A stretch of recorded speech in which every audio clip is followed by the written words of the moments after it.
الله الرحمن الرحيم الحمد لله رب العالمين والصلاة والسلام على أشرف المرسلين سيدنا ونبينا محمد وعلى آله وصحبه أجمعين. Alors nous sommes aujourd'hui nous arrivons au cours numéro 9 sur la notion de désir. Donc, nous sommes toujours sur le thème de l'étude de l'âme. Donc nous avons vu plusieurs concepts sur la réalité de cette âme, hein. La lutte qu'il y avait entre le ça et le surmoi, le moi, le fujur, taqwa, et les trois types d'âmes.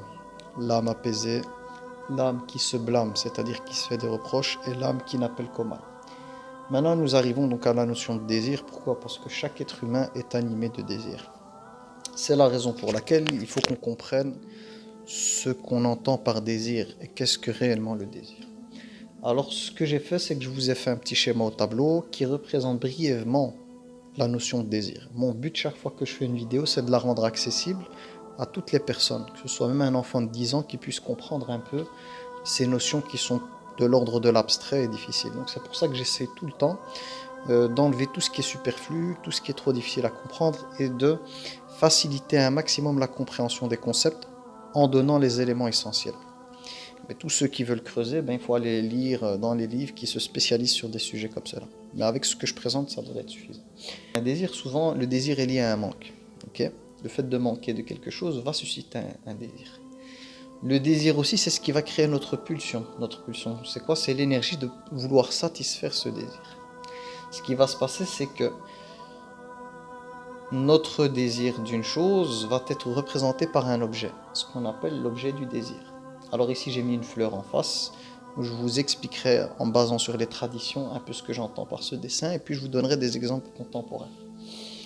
En général, l'objet du désir n'est pas ce qu'on veut en soi. L'objet du désir, c'est-à-dire l'objet en lui-même, c'est pas ça que je recherche profondément.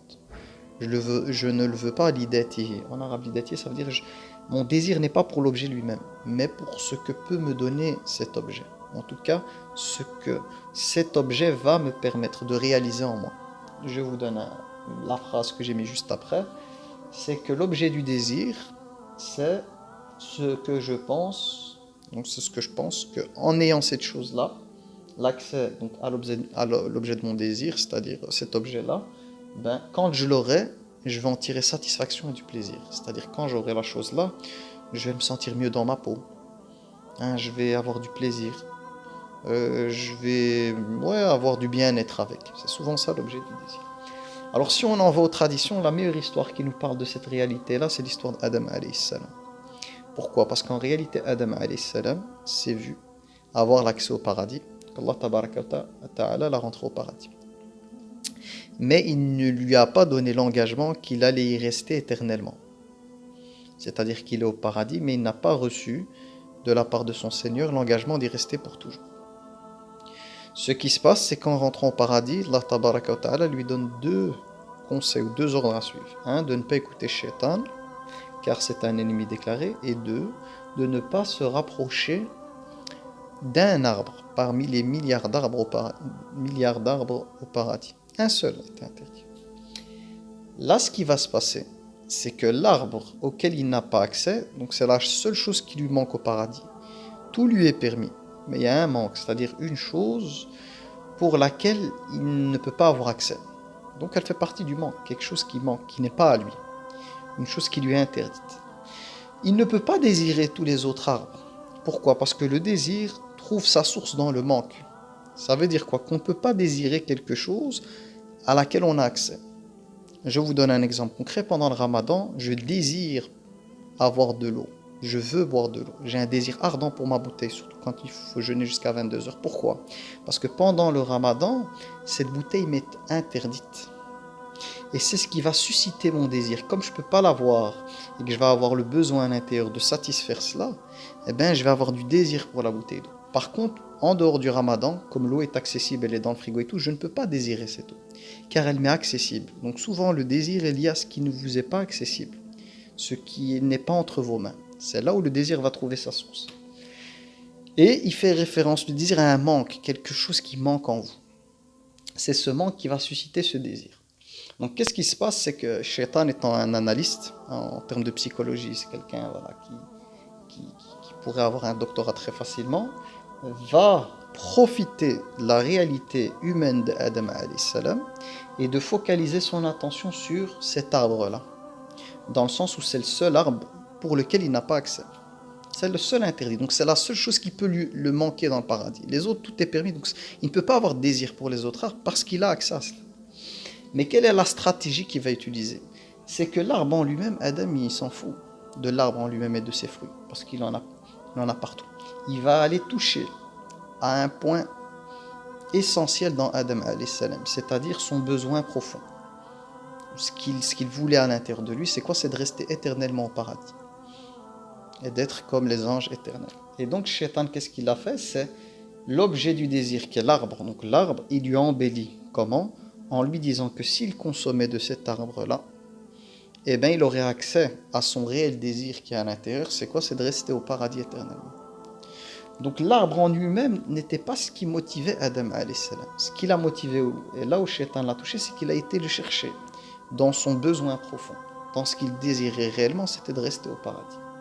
C'est la raison pour laquelle dans le schéma, je vous ai dit que c'est souvent, il y a l'objet du désir, mais ce n'est pas l'objet en tant que tel qu'on désire, mais c'est ce qu'il y a derrière, c'est-à-dire de pouvoir, par cet objet, avoir accès à la paix de l'âme, à du plaisir, à de la satisfaction. C'est ça le but profond de la chose.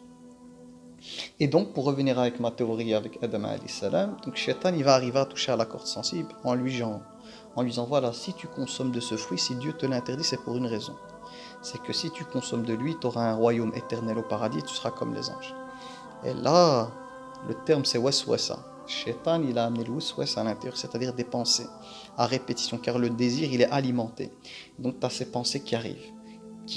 Et les pensées, le waswasa ici, c'est ce qui attise le désir, va augmenter le désir. Et plus le désir augmente, plus la pulsion, c'est-à-dire l'énergie pour aller dessus, sera grande. Et c'est comme ça qu'Adam alayhi salam a été consommé le fruit de l'arbre, car en réalité ce n'était pas le fruit qui visait, mais c'est les conséquences du fruit, c'est-à-dire l'éternité au paradis. Alors j'en reviens à des exemples actuels, c'est que beaucoup de personnes par exemple ont le désir de... par exemple, ils veulent... voilà, ils ont le désir d'avoir par exemple un iPhone. Un iPhone. Surtout les plus jeunes. Hein, ils vont avoir ce désir d'avoir un iPhone X, on va dire l'iPhone X, c'est le dernier iPhone. En réalité, c'est pas l'iPhone en lui-même qui sera leur réel désir profond. Non, en fait, l'iPhone devient l'objet du désir. Mais en réalité, ils pensent qu'en ayant le dernier iPhone, ils vont, par celui-ci, par l'objet du désir, avoir du plaisir et de la satisfaction. Il y a aussi le regard de l'autre, c'est quand tu as le dernier téléphone, c'est les autres, qu'est-ce qu'ils vont penser de moi. Donc il peut y avoir plusieurs désirs. C'est d'avoir le dernier téléphone pour montrer que je suis cool. D'avoir le dernier téléphone pour montrer que voilà, j'ai des sous, etc., etc. Donc on voit que le désir, souvent, ce n'est pas forcément l'objet en lui-même. Et c'est la raison pour laquelle quand un désir est satisfait, donc quand on a l'objet du désir, ben on perd ce goût-là. Par exemple, quelqu'un qui rêvait d'acheter un appartement, ou quelqu'un qui rêvait d'acheter une maison, ou quelqu'un qui rêvait d'acheter un téléphone pour les plus jeunes, ou quoi. Ben souvent, tant qu'on est dans le manque, c'est-à-dire que la chose, on ne l'a pas entre les mains, ben le désir, il est ardent. On a envie d'avoir la chose, on rêve de la chose, on fantasme la chose. Mais dès que cet objet qu'on cherche vraiment est entre nos mains, qu'est-ce qui se passe? C'est que le désir s'évapore. Le côté agréable s'évapore. Cette envie s'évapore. Pourquoi? Parce que c'est très simple. Le désir ne trouve sa source que dans le manque. Tant que nous n'avons pas la chose, ben le désir sera présent. Une fois que le désir sera satisfait, que l'objet du désir sera entre nos mains, automatiquement ce plaisir ou ce ressenti qu'on avait disparaît. Et c'est des choses qui peuvent arriver même dans le cadre, par exemple, des personnes qui sont dans des sentiments amoureux pour quelqu'un. La personne devient l'objet du désir. C'est-à-dire que la personne pense que si elle se marie avec telle et telle personne, ben elle pourra ressentir tout ce qui est là. Et l'objet du désir devient la personne. Et plus cette personne va montrer du refus ou va montrer de la distance, plus le manque sera grand, plus le désir sera grand. Plus l'envie d'être à la personne ou l'attachement d'être avec elle sera grande. Sera grand plutôt l'attachement.